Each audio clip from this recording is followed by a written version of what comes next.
السلام عليكم، ازيكم عاملين ايه؟ يا ابني ايوه. السلام عليكم، ازيكم عاملين ايه؟ الحلقة الثانية من كورس النطق، ما تنساش تتفرج على الحلقة.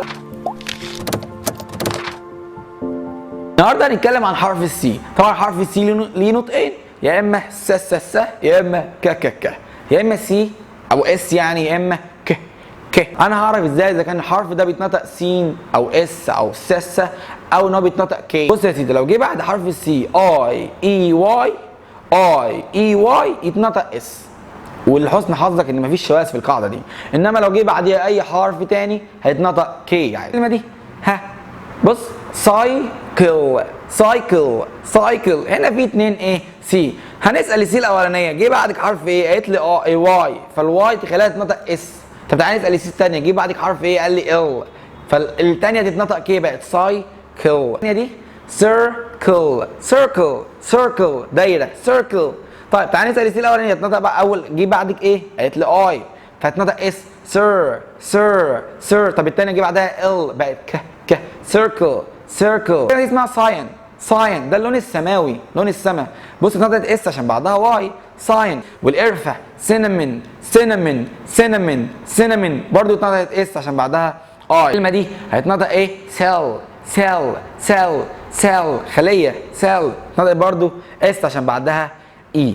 اي حرف تاني بقى هيتنطق ايه، كي عادي، زي كرين، زي كار زي كات كم كاب. اي حرف تاني خليها تتنطق كي عادي.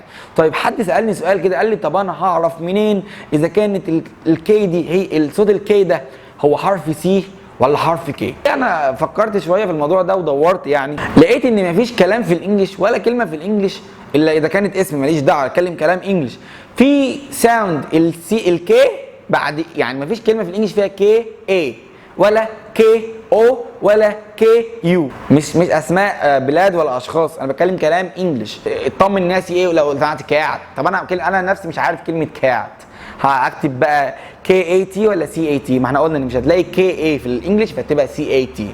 مثلا كلمه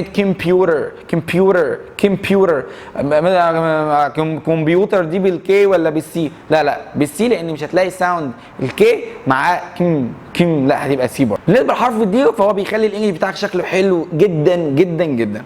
بص لو جالك مع وسط الكلام كده زي مع اند مثلا شيله، يعني ما تقولش توم اند جيري، خليها توم اند جيري. مش هتقول بلاك اند وايت، توم اند جيري بلاك اند وايت. مش هقول سويت اند سور، لا سويت اند سور، شيل الدي. وهنعمل لينكينج وبعد كده هعلمكم ان شاء الله بعد ما اخلص الحروف دي ازاي ان احنا نعمل لينكينج ما بين الكلمات. سويت اند سور، يو ان اي مش يو اند اي، لا يو ان اي. انت برضو شويه كلمات كده لما نشيل منها حرف الدي في النص هتحس ان في الانجليش بتاعك بقى شكله حلو. بص مش ساندويتش، لا ولا ساندويتش، لا ساندويتش ولا هاندسم، هانسوم. بس لو قلت understand هتبقى تقيله شويه، خليها understand. حرف الدي لو جه بعده حرف اليو بتنطق جه ساوند كده. كلمه زي education التعليم خليها education، مش بلاش education، خليها education. تعلم educate. بص educate. بص دي بقى individual تاني individual. عجبك الفيديو ده ما تنساش تعمل شير ولايك ومنشن لاصحابك، وما تنساش تتفرج على الحلقه القديمه وتتفرج على الحلقات الجايه عشان خاطر تعرف تنطق الانجليش صح بالامريكان اكسنت. السلام عليكم.